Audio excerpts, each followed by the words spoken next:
உள்ளங்கை மேகம்தான் இதுவரை இருந்த வறட்சி மாற போகிறது. உள்ளங்கை மேகம்தான் இதுவரை இருந்த சாபம் மாற போகிறது. உள்ளங்கை மேகம்தான் இதுவரை காய்ந்து போன வாழ்க்கை துளிர்க்க போகிறது. உள்ளங்கை மேகம்தான் இதுவரை தீந்து போன செடிகள் எல்லாம் பசுமையாய் மாறப்போகிறது. அன்பு தேவனுடைய பிள்ளையே, உன் வாழ்க்கையை பசுமையாய் மாற்றப் போகிறார். இந்த உள்ளங்கை மேகத்தினால என்ன நடக்க போகுதுன்னு நினைக்காத. உள்ளங்கை மேகத்தை வருவதற்கு முன்னாகவே ஆகாப்பினிடத்தில் எலியா தீர்க்கதரிசி சொல்கிறான், ஒரு பெரும் மழையின் சத்தத்தை கேட்கிறேன். அங்க ஒண்ணுமே இல்லை. அந்த இடத்துல உள்ளங்கை மேகம் கூட தோன்றல. ஆனா ஊழியக்காரனுக்கு என்ன தோன்றினது? பெரும் மழையின் சத்தம்.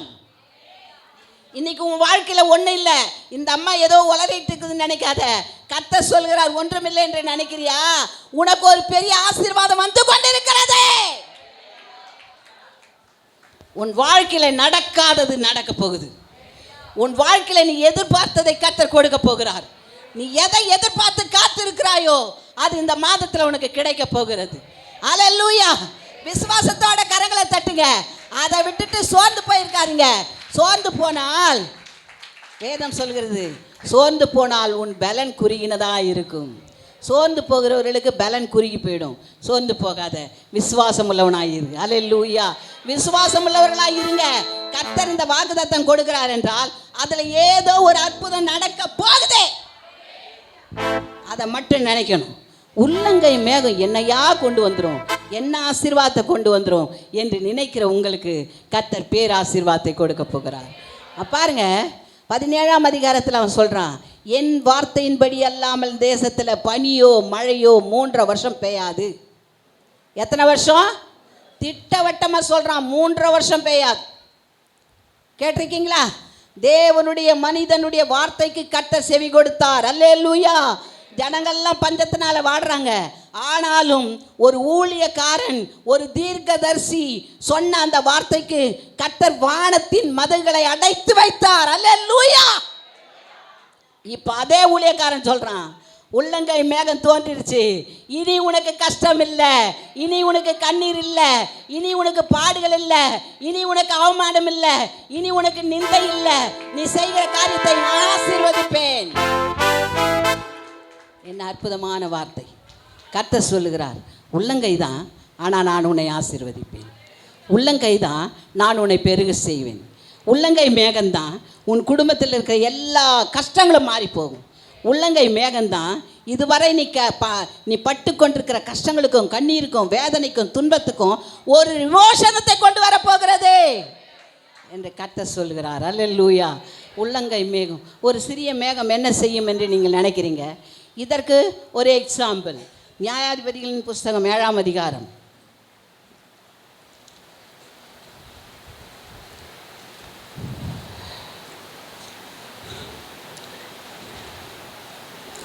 ஒன்னிலிருந்து கூட வாசிக்கலாம்.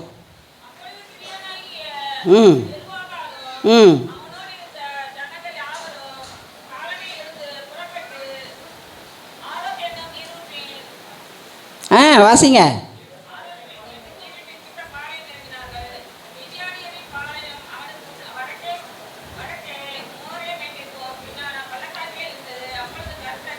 அப்பொழுது கர்த்தர் கிதியோனை நோக்கி, நான் மீதியானரை உன்னோடு இருக்கிற ஜனத்தின் கையிலே ஒப்பு கொடுக்கிறதற்கு அவர்கள் மிகுதியாக இருக்கிறார்கள். என் கை என்னை ரட்சித்தது என்று இஸ்ரவேலனுக்கு விரோதமாய் வீம்பு பேசாததற்கு பேசுகிறதற்கு இடம் உண்டாகும். அல்லேலூயா. இடமாகும் சொல்கிறார் ஆண்டவர். நான் உங்களை மீதியானரை உங்கள் கையில் நான் ஒப்பு கொடுத்துட்டேன். ஆனால் நீங்கள் நிறைய பேர் இருக்கீங்க. நிறைய பேர் போய் போர் செய்தீங்கன்னா என்ன சொல்லுவீங்க? நான் போய் அந்த போர் நடத்துனதுனால தான் ஜெயிச்சோம் என்று சொல்லி அநேகர் சொல்லுவீங்க. ஆகையினால பயமும் திகிலும் எவனுக்கு உள்ளதோ அவன் ஓடிப்போ என்று சொல்லி என்று சொன்னார். அல்லேலூயா. விசுவாசியே, ஆண்டவர் சொல்லுகிற வார்த்தை உன் வாழ்க்கையில் நடக்குமா நடக்காதா என்று அவிசுவாசப்பட்டிருக்கிற உனக்கு எந்த காரியத்தையும் கர்த்தர் கொடுக்க மாட்டார். கர்த்தர் சொன்னால் அது செய்வார். துதியினாலே எரிக கோட்டை விழுந்ததுன்னா என் துதியினாலே எனக்கு முன்பாக நிற்கிற என் பாரம் ஒழியாதா என்று உனக்குள்ளே ஒரு விசுவாசம் வேண்டும். உனக்குள்ளே ஒரு விசுவாசம் வரும் பொழுது கர்த்தர் உன்னை ஆசீர்வதிப்பார். அல்லேலூயா. கர்த்தர் உன்னை உயர்த்துவார். அல்லேலூயா. கர்த்தர் உன்னை பெருக செய்வார். அல்லேலூயா. கர்த்தர் உன்னை பெரிய ஜாதியாய் மாற்றுவார். அல்லேலூயா. இங்க பாருங்க, போயிட்டு சொல்லுன்னு சொன்ன உடனே 20,000 பேர் ஓடி போயிட்டான். எத்தனை பேர்? இந்த வசனத்தில் என்ன இருக்கு? அப்பொழுது ஜனத்தின் 20,000 பேர் திரும்பி போய்விட்டார்கள், 10,000 பேர் இருந்தார்கள். அல்லேலூயா. மீதி எத்தனை பேர்? 10,000 பேர் இருந்தாங்க. இவங்க கூட அதிகம்தான்பா. கர்த்தர் கிரியை செய்வதற்கு ஒரு பெரிய படை தேவையில்லை, 36,000 ஜனங்கள் தேவையில்லை. கர்த்தர் கிரியை செய்வதற்கு கொஞ்சம் பேர் போதும். அல்லேலூயா. கர்த்தர் கிரியை செய்ய ஒரு சிறிய மேகம் போதும். அல்லேலூயா. கர்த்தர் கிரியை செய்வதற்கு உள்ளங்கை மேகம் போதும். அல்லேலூயா. கர்த்தர் கிரியை செய்வதற்கு உன் வாழ்க்கையில் இருக்கிற கொஞ்சம் போதும். அல்லேலூயா. அதை பெரிதாய் மாற்றுவார். இன்னும் விசுவாசம் இல்லை. ஆண்டவர் சொன்னார், விசுவாசம் இல்லாத சந்ததியே எவ்வளவு நேரம் நான் உங்களோடு இருப்பேன்னு கேட்டார். இவ்வளோ பெரிய வாக்குத்தத்தம் உங்களை தேடி வந்திருக்குது, இன்னும் விசுவாசம் இல்லை. விசுவாசம் தான் நீங்கள் என்ன செய்வீங்க தெரியுமா? என்னை போல குதிப்பீங்க, என்னை போல கத்துவீங்க. அந்த அளவுக்கு எனக்கு எனர்ஜி இருக்குது. 40% இருக்கிற நான் இவ்வளோ பெரிய சத்தம் போடுறேன்னா 100% இருக்கிற நீங்கள் எவ்வளோ பெரிய சத்தம் போடணும். அல்லேலூயா. அல்லேலூயா. அல்லேலூயா. கர்த்தர் சொல்லுகிறார், உள்ளங்கை மேகம் போதும் நான் உன்னை ஆசீர்வதிப்பதற்கு. எனக்கு பெரிய காரியம் எதுவுமே தேவையில்லை. 36,000 பேர் தேவையில்லடா. 20 பேர் ஓடி போயிட்டானுங்க. மீதி இது கூட அதிகம்தான், இது கூட அதிகம்தான்.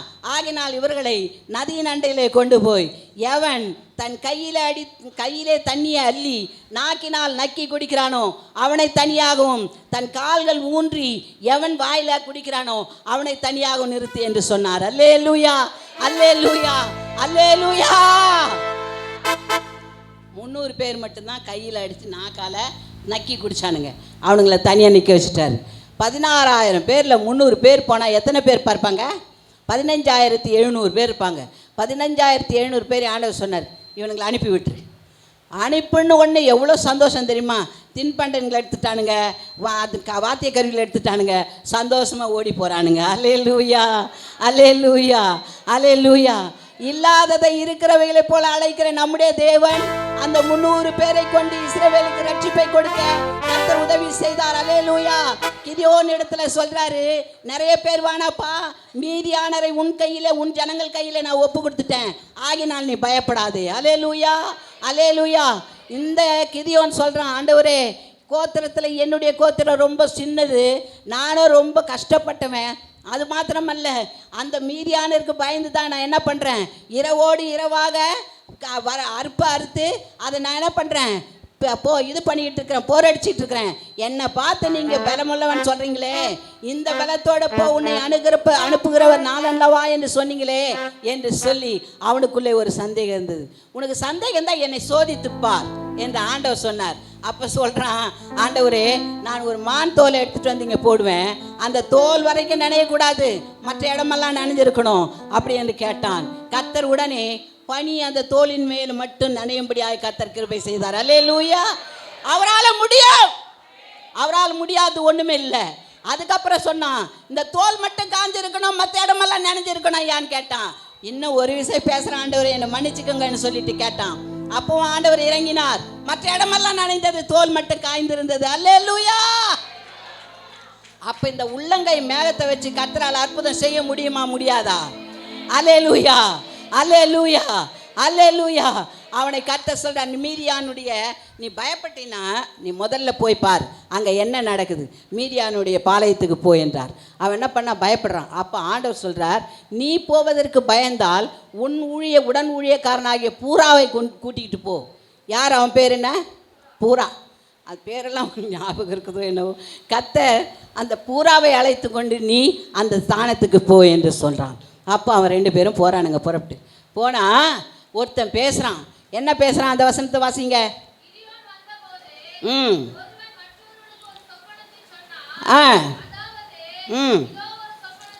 இதோ ஒரு சொப்பனத்தை கண்டேன், சுட்டிருந்த ஒரு வார்கோதுமை அப்பம்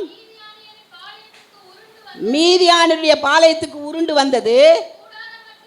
கூடாரம் மட்டும் வந்தபோது அதை விழத்தள்ளி கவிழ்த்து போட்டது, கூடாரம் விழுந்து கிடந்தது. அல்லேலூயா, அல்லேலூயா, அல்லேலூயா. பிரதர்ஸ், உங்களுக்கு விளங்குதா? பெரிய கூடாரம் போட்டு அதில் தங்கி இருக்கிறானுங்க மீதியானர். ஆனால் இவன் சொப்பனத்தில் கண்டது என்ன தெரியுமா? உள்ளங்கை மேகத்தை போல கண்டான எலியா தீர்க்கதரிசி. அது போல் உள்ளங்கை அளவுக்கு தான் அந்த வார்கோதுமை. அல்லேலூயா. வார்கோதுமை அப்பம். அது என்னது? அப்பம். அந்த அப்பம் விழுந்து எங்கன்னா கூடாரம் விழுமா? கூடாரம் விழுமா? விழுந்ததே. இன்றைக்கு உனக்கு முன்பே இருக்கிறதான பெரிய பாரம் விழப்போகிறது. உனக்கு முன்பாக இருக்கிறதான கச்சுவர்களை கர்த்தர் உடைக்க போகிறார். உனக்கு முன்பாக இருக்கிறதான பாரங்களை எல்லாம் கர்த்தர் தவிடுபடியாக மாற்ற போகிறார். பயப்படாதே, சிறு மேகம்தான். 3 வருஷம் அடைக்கப்பட்ட வானத்தை திறந்தது அந்த மேகம். அல்லேலூயா, அல்லேலூயா. 3 வருஷம் அடைக்கப்பட்ட இந்த மழையை கொண்டு வந்தது அந்த மேகம். அல்லேலூயா. 36,000 பேர் இந்த இஸ்ரவேலர்கள். அதை விட அதிகமாக இருந்தால் மீதியானர். அந்த மீதியானர் படையே நடுங்க வைத்தது ஒரு வார்கோதுமை அப்பம். அல்லேலூயா. நீ பார்க்கறதுக்கு உருவத்தில் சின்ன ஆளா இருக்கலாம், இல்லை வசதியில் சின்ன ஆளா இருக்கலாம், எல்லாத்துலேயும் நீங்கள் சின்ன ஆளா இருக்கலாம். ஆனால் விசுவாசத்தில் நீங்கள் பெரிய ஆள். அல்லேலூயா. உங்கள் விசுவாசம் உலகத்தை ஜெயிக்கும். உங்கள் விசுவாசம் உலகத்தை ஜெயிக்கிற ஜெயம். நீங்கள் சொன்னால் நடக்குங்க, நீங்கள் சொன்னால் செய்வார் ஆண்டவர். அல்லேலூயா. கிதியோனுக்கு மாத்திரமல்ல, கர்த்தர் உங்களுக்கும் அற்புதம் செய்வார். அந்த வார்கோதுமை அப்பம் உருண்டு வந்து அந்த கூடாரம் மட்டும் வந்துச்சான். அதுக்கப்புறம் ஒரு ஸ்டெப்பு நின்று அந்த கூடாரத்து மேலே விழுந்தது. கூடாரம் என்ன பண்ணுச்சு? கீழே விழுந்துச்சு. எவ்வளோ பெரிய அற்புதம் பாருங்க! எவ்வளோ பெரிய அற்புதம், எவ்வளோ பெரிய அற்புதம், எவ்வளோ பெரிய அற்புதம்!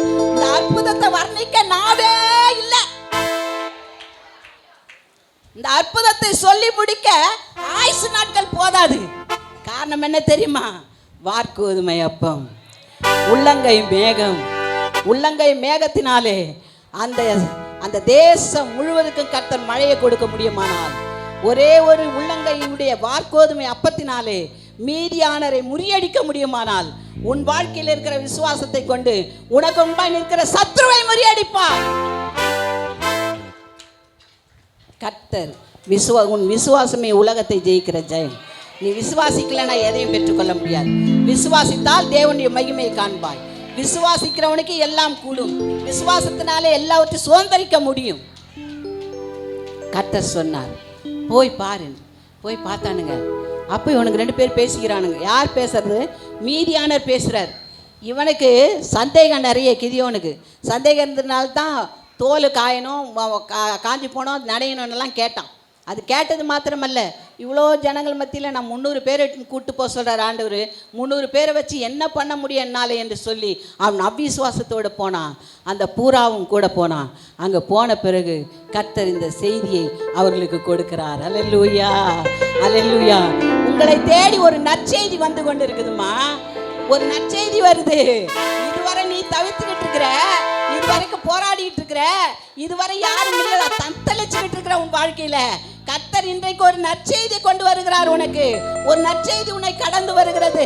நற்செய்தி உன்னை தேடி வருகிறது. நற்செய்தி உன்னை வாழ்வில் பெரிய காரியத்தை செய்ய போகிறது. உள்ளங்கை மேகம், உள்ளங்கை மேகம். அல்லேலூயா. உள்ளங்கை மேகம் பெரிய அற்புதத்தை செய்து உன் வாழ்க்கையில செய்ய போகிறார். அல்லேலூயா. மீதியானவருடைய வாழ்க்கையில செய்த தேவன் உன் வாழ்க்கையிலே, மீதியானரை முறியடித்த தேவன் உனக்கு முன்பாக இருக்கிற சத்துருக்களை முறியடிப்பார். அடுத்த வசனம் வாசிங்க. இது யாருடையது? கிதியோனுடைய பட்டயம். அல்லேலூயா. யாருடைய பட்டயம்? இந்த உருண்டு வந்த இந்த அப்பம் யாருடையது? கிதியோனுடையது. கிதியோன் அனுப்பியிருக்கான், தூது அனுப்பியிருக்கான் நமக்கு பயமுறுத்த. ஆகினால் நாம் ஓடி போகலாம், ஜீவன் தப்பித்து கொள்ள ஓடி போகலாம் என்று அந்த இரவோடு இரவாக எல்லாம் ஓடினாங்க. அல்லேலூயா. இன்றைக்கும் உனக்கு முன்னால் ஒரு பெரிய காரியம் நின்றுட்டு இருக்குது. இது எப்படி கடந்து போக போகிறேன், எப்படி ஜெயிக்க போகிறேன், எப்படி என் வீட்டுக்காரர் இதை ஜெயிக்க போகிறாரு, என் குடும்பத்தில் எப்படி இது நான் கடந்து வர போகிறேன், என் பிள்ளைகளை எப்படி இதை கடந்து வர போகிறாங்க நினச்சிட்டு இருக்கீங்களா? கர்த்தர் சொல்கிறார், மீதியானரை துரத்தின அந்த தேவன் உன்னோட கூட இருக்கிறார். இஸ்ரவேலை காத்த நிழல் அவர்களோடு தான் இருக்குது. அவர்களை விட்டு விலகல. நான் உன்னை விட்டு விலகுவதும் இல்லை, உன்னை கைவிடுவதும் இல்லை. அந்த வாக்குத்தத்தம் உன்னோட கூட தான் இருக்கு. அந்த வாக்குத்தத்தம் நிறைவேற போறதே. நீங்க நினைச்சுக்கிட்டு இருக்கலாம் நாள் ஆகுதுன்னு. நாள் ஆகுனா அந்த ஆசீர்வாதம் பெருசா இருக்கும். அல்லேலூயா. உனக்கு வர்றதுக்கு நாள் ஆகிட்டே இருக்குன்னா அதுல ஏதோ ஒரு புதுமையை வைத்திருக்கிறார் ஆண்டவர். உனக்கு வர்ற ஆசீர்வாதம் தடைப்பட்டுக்கிட்டே இருக்குதுன்னா அதுல ஒரு பெரிய அற்புதத்தை கர்த்தர் நடப்பிக்க போகிறார்.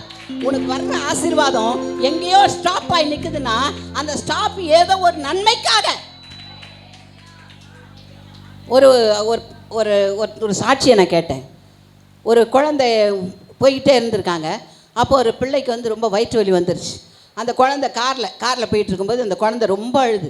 அவங்க என்ன பண்ணாங்க, சரி காரை ஓரமாக நிறுத்துங்க என்று சொல்லி காரை ஓரமாக நிறுத்திட்டு அந்த குழந்தைக்கு எதுக்காக வயிற்று வலிக்குது என்னென்ன அவங்களுக்கு தெரியல. ஆனால் கொஞ்ச நேரத்தில் பின்னாடி வந்த ஒரு பெரிய லாரி அந்த காருக்கு முன்னாடி போன அந்த காரை அடித்து அப்படி தள்ளிடுச்சு. குழந்தைக்கு வயிற்று வலி வந்தது எதனால்? அவர்களை காப்பாற்ற. அல்லேலூயா. அன்பு தேவனுடைய மகளே, அன்பு மகனே, உனக்கு இப்போ உபத்திரம் வந்திருக்குது. எதுக்கு? உன்னை காப்பாற்ற, உன் குடும்பத்தை காப்பாற்ற, உனக்கு வர்ற ஆபத்திலிருந்து உதவி செய்ய, உன்னை தூக்கி எடுக்க, உன்னை கண்மலை மேல் நிறுத்த கர்த்தர் உனக்கு அனுமதித்திருக்கிறார். அல்லேலூயா. ஒரு கோரஸ் பாடப்பா. நான் வரண்டு போது ஏதாவது ஒரு கோரஸ் பாடு. ஓ தேவனுக்கு மகிமை தூக்கி எடுத்தார். தெரியாத அந்த பாட்டு எல்லாருக்கும் தெரியல, சத்தமா பாடுங்க.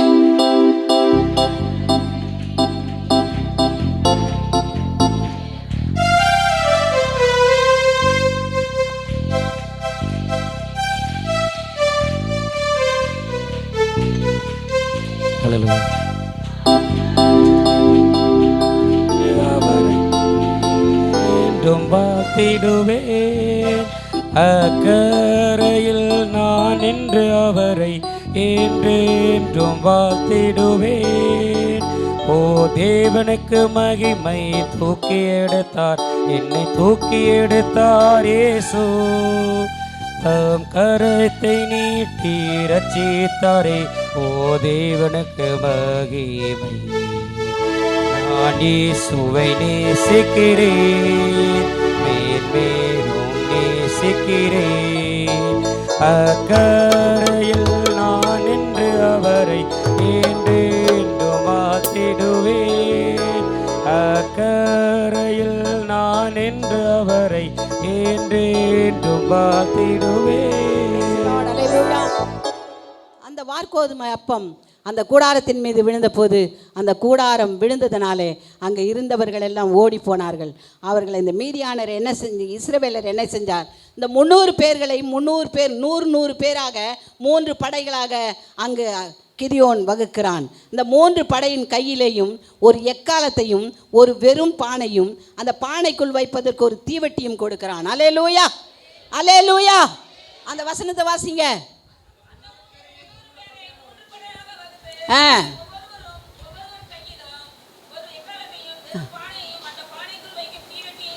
அல்லேலூயா. அடுத்த வசனம். அவர்களை நோக்கி நான் செய்வதை பார்த்து அப்படியே நீங்களும் செய்யுங்கள்.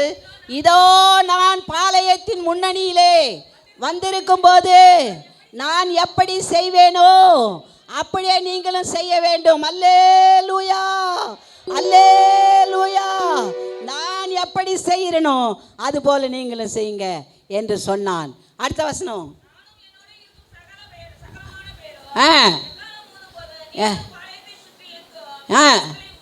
பாளையத்தை சுற்றில எக்காலத்தை ஊதி கர்த்தருடைய பட்டயம் கிதியோனுடைய பட்டயம் என்று. அல்லேலூயா. இது கர்த்தருடைய பட்டயம். ஒரு வார்கோதுமை என்ன செய்யும் என்று நினைத்தார்களே மீதியானர், அந்த வார்கோதுமை தான் கிதியோனுடைய பட்டயம். அந்த பட்டயம் என்ன செஞ்சது, அவன் 30,000க்கு மேல அதுக்கும் மேல இருந்தவர்களை வெட்டி போட்டது என்று வேதம் சொல்கிறது. அல்லேலூயா. 300 பேரை கண்டு கர்த்தர் ஜெயத்தை கொடுத்தார். கொஞ்சம் பேரை கொண்டாலும் அநேக பேரை கொண்டாலும் ஜெயத்தை கொடுப்பது கர்த்தருக்கு லேசான காரியம். ஆசா சொல்லுகிறான், கர்த்தாவே கொஞ்சம் பேரை கொண்டாகிலும் அநேக பேரை கொண்டாகிலும் ஜெயத்தை கொடுப்பது உமக்கு லேசான காரியம். அந்த லேசான காரியத்தை கர்த்தர் செய்தார். அல்லேலூயா, அல்லேலூயா. உங்கள் வாழ்க்கையில் கர்த்தர் செய்ய போகிறார். தனிமையாய் விடப்பட்டவர்களாய், கஷ்டத்தின் மத்தியிலே, கண்ணீருக்கு மத்தியிலே, எந்த நன்மையும் இல்லையே என்று அங்கலாய்த்து கொண்டிருக்கிற உங்கள் வாழ்க்கையிலே கர்த்தர் அற்புதம் செய்ய போகிறார். அல்லேலூயா. இதுவரை காத்திருந்த நன்மை உங்களை தேடி வரப்போகிறது. இதுவரை எதுவுமே கிடைக்கலையே என்று நினைக்கிற உங்கள் வாழ்க்கையிலே கர்த்தர் ஒரு அற்புதத்தை செய்ய போகிறார். அதுக்கு நீங்கள் என்ன செய்யணும்? எக்காலத்தை ஊதணும். என்ன செய்யணும்? வெற்றி வேணுமானால் எக்காலத்தை ஊதணும். அல்லேலூயா. எக்காலத்தை போல் உன் சத்தத்தை உயர்த்தி காலிலே ஜெபம் பண்ணு, ஜெபம் பண்ணு, ஜெபம் பண்ணு, ஜெபம் பண்ணு. கர்த்தர் அந்த ஜெபத்துக்கு பதிலை கொடுப்பார். அல்லேலூயா. அந்த வெறும் பானை அது எதுக்கு? அந்த உடைக்கிற சத்தம் பெரிய பாமை போட்டு வெடிக்கிற சத்தத்துக்கு ஒப்பாக கர்த்தர் மாற்றுவார். அதுபோல் உன் எக்காலத்தை ஊதி பெரிய சத்தத்தோடு முழக்கத்தோடு நீ கர்த்தரை கூப்பிடு. அதற்குள்ள ஒரு தீவெட்டி இருந்தது, அதுதான் ஜீவன். அல்லேலூயா. அந்த ஜீவன் என்ன?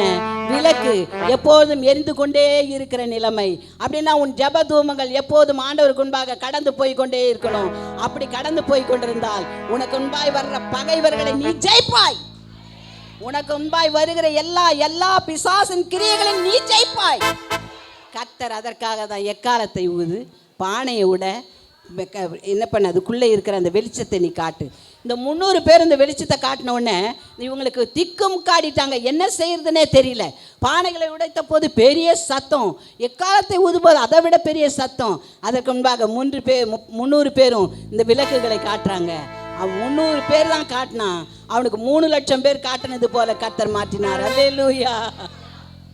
உள்ளங்கை மேகத்தை எப்படி மாற்றினாரோ ஒரு வார்கோதுமையை கர்த்தர் அப்படி மாற்றினார். அல்லேலூயா. அந்த 300 பேருடைய வெளிச்சம் 3 லட்சம் பேர் காட்டினதுக்கு சமமாய் கர்த்தர் மாற்றினார். அதுபோல உன் வாழ்க்கையிலையும் மாற்றுவார். இதுவரை இருளாய் கிடக்கிற வாழ்க்கையை கர்த்தர் வெளிச்சமாய் மாற்றுவார். இதுவரை பிரகாசம் இல்லாது இருக்கிற உன் வாழ்க்கையில் பிரகாசத்தை கர்த்தர் கொண்டு வருவார். நீ ஆண்டவருக்கு எழும்பி பிரகாசி, உன் ஒளி வந்தது. எழும்பி பிரகாசி, உன் ஒளி வந்தது என்று ஆண்டவர் சொல்கிறார். எது வரைக்கும் நீ குந்தி குந்தி நடப்ப? இது யார் கேட்டது? யார் கேட்டது? இதை எது வரைக்கும் குந்தி குந்தி நடப்பீங்கன்னு யார் கேட்டது? எலியா. எத்தனையோ வாட்டி படிச்சிருக்கீங்க. இந்த அம்மா ஜெபம் பண்ணுவாங்க, அப்பப்போ குந்தி குந்தி ஜெபம் பண்ணுறீங்க, குந்தி குந்தி ஜெபம் பண்ணுறீங்கன்னு அப்பப்போ இந்த வசந்தா மெர்லின் ஜெபம் பண்ணுவாங்க. அதை தான் எலியா தீர்க்கதரிசி கேட்டார். எத்தனை நாளைக்குடா நீ குந்தி குந்தி நடந்துட்டு இருப்ப? எவ்வளோ நேரம் இருப்ப? கர்த்தர் தெய்வமானால் கர்த்தரை பின்பற்றுங்கள், பாகால் தெய்வமானால் பாகாலை பின்பற்றுங்கள். மத்தியானம் வரைக்கும் கூப்பிட்டு பார்த்தா ஒரு உத்தரவே இல்லை. ஆனால் மனுஷன், தேவனுடைய மனுஷன் சொன்னான், என்னை கேட்டருளும், என்னை கேட்டருளும். அந்த வார்த்தைக்குள்ள வல்லமை இருந்தது. அல்லேலூயா. அந்த வார்த்தைக்குள்ள ஜீவன் இருந்தது. அல்லேலூயா. அந்த வார்த்தைக்குள்ள வெளிச்சம் இருந்தது. கர்த்தர் வெளிச்சத்தை உண்டாக்கினார். அவர்கள் பயந்து ஓடி போனார்கள். ஓடி போனவர்களை மீதியாக விடலை, எல்லாரையும் வெட்டி கொன்று அவர்கள் எல்லாரையும் கர்த்தர் ஜெயித்தார். ஆமேன், ஆமேன். ஜனங்களை ஜெயித்தார், ஜனங்களை ஜெயித்தார். இப்போ எலியா தீர்க்கதரிசி எத்தனை முறை போய் பார்க்க சொன்னாமா கேயாசிய? கர்மேல் பர்வதத்தில் எலியா தீர்க்கதரிசி போய் முழங்கால் பொடியிட்டு தன் முகம் தன் காலிலே படும் அளவு குனிந்து ஜெபித்து, கேயாசி தன் வேலைக்காரனாகிய கேயாசியை கூப்பிட்டு நீ சமுத்திர முகமாய் போய் பாரு என்று சொன்னான். எத்தனை முறை? 6 முறை போய் பார்த்தான், இல்லைன்ட்டு வந்துதான். இப்போ போய் பாரு. 7வது முறை பார்த்த போது தான் என்ன இருந்தது? உள்ளங்கை மேகம் இருந்தது. அல்லேலூயா. அந்த 7 நீங்கள் 7 மாதத்தை கடந்து வந்துட்டீங்க. இனி ஆசீர்வாதம். 6 மாதம் இருந்த வீரல் நீங்கி போயிடுச்சு. 6 மாதம் இருந்த கஷ்டம் நீங்கி போயிடுச்சு. 6 மாதம் இருந்த கண்ணீர் நீங்கி போச்சு. இந்த 7 மாசம் இருந்த கண்ணீர் நீங்கி போச்சு. 8வது மாசத்துல கர்த்தர் ஆசீர்வாதத்தை கட்டளையிட்டார். சீரிய தேசத்திலே நாகமான் என்ற ஒரு படைத்தலைவன் இருக்கிறான். அல்லேலூயா. அந்த படைத்தலைவன் குஷ்டரோகி. அந்த படைத்தலைவன் வீட்டில் ஒரு சின்ன பொண்ணை இஸ்ரவேல் தேசத்திலிருந்து அடிமையாக கொண்டு போகிறார்கள். அந்த அடிமை பெண் என்ன செய்தா? அவள் நாச்சியார் இடத்துல, இஸ்ரவேலின் இடத்திலே போனால் அங்கே ஒரு தீர்க்கதரிசி இருக்கிறார். அந்த தீர்க்கதரிசி என் எஜமானுக்கு சுகம் கொடுப்பாள் என்று சொன்னாள். அப்போ அவன் சொல்கிறா, நீங்கள் இப்படி போய் பாருங்கன்னு. இவன் என்ன செஞ்சான்? அவன்கிட்ட ராஜாவின் இடத்துல போய் இது மாதிரி நான் இஸ்ரவேல் தேசத்துக்கு போகணும், எனக்கு நீங்கள் என்ன பண்ணுங்கள், ஒரு நிருபத்தை கொடுங்க. அவன் என்ன செய்வான், அவன் ராஜா. ஆனாலும் ராஜாவுக்கு நிருபத்தை கொடுத்தான். ராஜாவின் இடத்துல நிருபத்தை எடுத்து போய் கொடுத்தா ராஜாவுக்கு அழுகையே வந்துருச்சு. என்னால் என்ன செய்ய முடியும், என்கிட்ட கொண்டு வந்து இந்த நிருபத்தை கொடுத்து குஷ்டரோகத்தை நீக்குன்னு சொல்கிறானே, அது என்னால் முடியுமா என்று சொல்லி அவன் வஸ்திரத்தை கிழித்து கொண்டான் ராஜா. ஆனால் எலியா தீர்க்கதரிசி பார்த்தாரு, நீ ஏன்பா வஸ்திரத்தை கிழிச்சுக்கிற, அவனை என்னண்ட அனுப்பு. ஹல்லேலூயா, ஹல்லேலூயா. கர்த்தரிடத்தில் அனுப்ப சொன்னார். கர்த்தரிடத்தில் அவனை அனுப்பின போது அந்த எலியா தீர்க்கதரிசி சொல்கிறான், இவன் வந்தான் நாகமான் நினச்சிட்டான், நான் ஒரு பெரிய படைத்தலைவன், ஒரு ராஜ்யத்தில் ஒரு பெரிய கம்பீரமான தோற்றத்தை உடையவன், எல்லா விதமான அங்கீகாரத்தையும் உடையவனாக நான் இருக்கிறேன். ஆகினால எனக்கு என்ன செய்வான் அந்த ராஜா, மதிப்பு மரியாதைலாம் கொடுப்பான். அந்த தீர்க்கதரிசி நல்ல மதிப்பு கொடுப்பான்னு நினச்சான். ஆனால் தீர்க்கதரிசி உள்ளே இருந்துக்கிட்டு கேயாசியை கூப்பிட்டு, நீ போய் அவனை யோர்தானில் 7 முறை முழுக சொல்லு. அல்லேலூயா, அல்லேலூயா. யோர்தானில் போய் 7 முறை முழுகுப்பா என்று சொன்னார். இவனுக்கு கோபம் வந்துடுச்சு. இவன் எப்படிப்பட்டவனாக இருப்பான், நான் ஒரு பெரிய ராஜாவுக்கு படைத்தலைவனாக இருக்கிறேன் ஒரு தேசத்துக்கு, அவன் வந்து என்னை தொட்டு என் தலையில் கையை வச்சு எண்ணெயை பூசி என் குஷ்டரோகத்து மேலே எல்லாம் சிலுவை போட்டு சரியாயிடும் போன்னு சொல்லுவான்னு நினச்சா யோர்தானில் போய் குளின்றானே. அந்த வசனத்தை வாசி.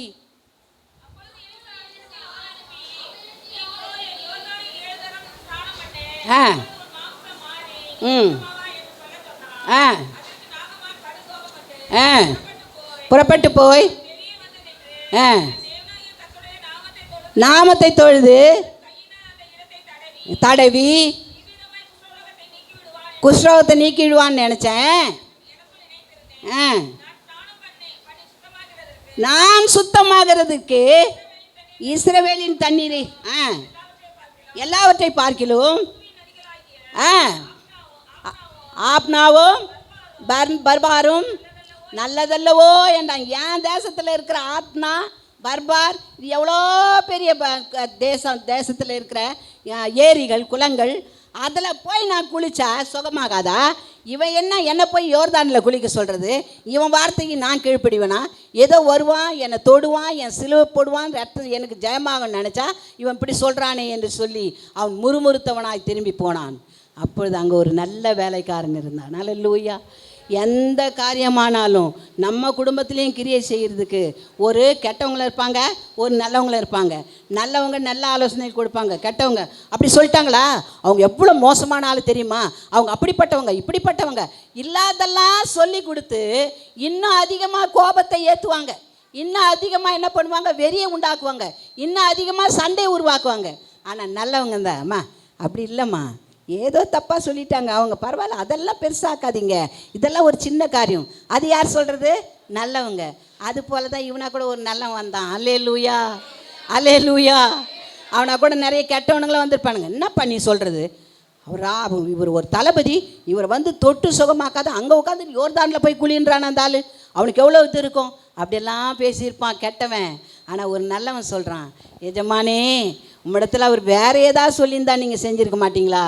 அவர் என்ன சொன்னார், யோர்தானில் போய் 7 முறை குளின்னு தானே சொன்னார், அதை செஞ்சு பார்க்கலாமே. கரங்களை தட்டுங்கம்மா, எத்தனை அற்புதமான வார்த்தை இது. யோர்தானில் போய் 7 முறை குளிச்சு பாரு, கர்த்தர் அற்புதம் செய்வார். அல்லேலூயா. 7 முறை பார்த்தான், உள்ளங்கை மேகம் வந்தது, 7 முறை குளித்தான், குஷ்டரோகம் நீங்கினது. அல்லேலூயா. 7 முறை போய் திரும்பி பார்க்கும்போது உள்ளங்கை மேகம் அந்த தேசத்துக்கே செழிப்பை கொண்டு வந்தது. 7 முறை குளித்தான், அவனுடைய குஷ்டரோகம் மாறி ஒரு சிறு குழந்தையின் போல் மாறினான். அல்லேலூயா. அது மாத்திரமல்ல, அதற்கு பிறகு அவன் இடத்துல வந்து எலியாவின் இடத்துல, ஐயா உங்களை நான் தப்பாக நினச்சிட்டேன், உங்கள் வார்த்தையில் எவ்வளோ ஒரு வல்லமை இருக்கிறது என்பதை நான் உணர்ந்து கொண்டேன். இஸ்ரவேலின் தேவனை போல ஒரு தேவன் இல்லை. உன் வாழ்க்கையில் அற்புதம் செய்ய இஸ்ரவேலின் தேவன் இருக்கிறார். உன் வாழ்க்கையில் அற்புதம் செய்ய இஸ்ரவேலின் தேவன் இருக்கிறார்.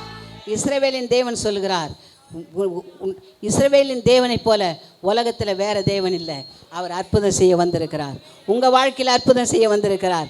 இருண்டு போய் இருக்கிற உன் வாழ்க்கையில் அற்புதம் செய்ய போகிறாரு. மங்கி இருக்கிற திரியை அணையாமல் எரிய வைக்கிற தேவன் உன் வாழ்க்கையில் வந்திருக்கிறாரு. ஓங்கி பிரகாசிக்கக்கூடிய விளக்காக உன்னை மாற்றப் போகிறாரு. இதுவரை அணைஞ்சு எரிஞ்சுக்கிட்டு இருந்த, இனி அணைய போவதில்லை, ஓங்கி பிரகாசமாக எரிய போகிற, அப்படி கர்த்தர் மாற்றப் போகிறார். கர்த்தர் அற்புதம் செய்து விட்டார். அவன் சுகமானான். 2 காரியம் போதும். இன்னொரு வாட்டி எனக்கு டைம் கொடுக்கும்போது இன்னும் ஒரு 2 காரியத்தை நான் பேசுவேன். அப்பொழுது கர்த்தர் வேறு விதமாய் உங்களிடத்தில் பேசுவார். அல்லேலூயா. கர்த்தர் முதல்ல சொன்னார், உள்ளங்கை மேகம் தேசத்துக்கு செழிப்பை கொடுத்தது. 7 முறை போய் குளிச்சு உள்ளங்கை சின்ன அப்பம், வார்கோதுமை அப்பம் மீதியானரை விழத்தள்ளி இஸ்ரவேலுக்கு ஜெயம் கொடுத்தது. சிறிய 7 முறை போய் குளித்தான், குஷ்டரோகம் நீங்கி போனது. கர்த்தர் பெரிய காரியங்களை செய்திருக்கிறார். கர்த்தர் இந்த வார்த்தைகளை ஆசீர்வதிப்பாரார். 10 நிமிஷம் தம்பி திருவந்திருக்கல. சரி, கர்த்தர் அற்புதம் செய்து விட்டார். கரங்களை தட்டுவோம். உங்க வாழ்க்கையில் அற்புதம், உங்க வாழ்க்கை